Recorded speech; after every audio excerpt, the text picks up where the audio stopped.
Not just the usual morning routine, but the day David Stredder and thousands of other shareholders set off to stand up to a rich and powerful institution.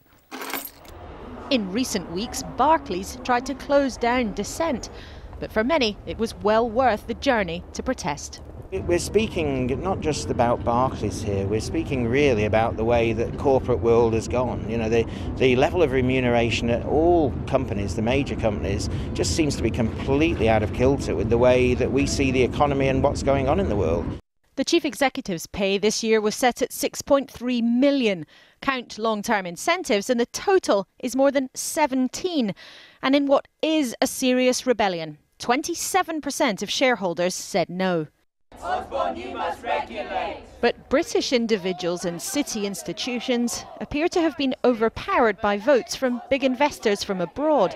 1, 2, 3, 4. No more. Protesters were kept out and we couldn't take our cameras in.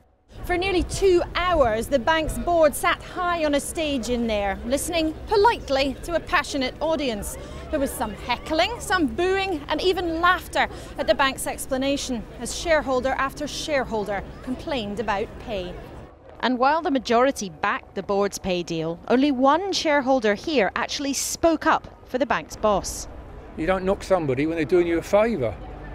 If we pay him £20 million and he brings in £100 million, we're making £80 million profit. What they're moaning about?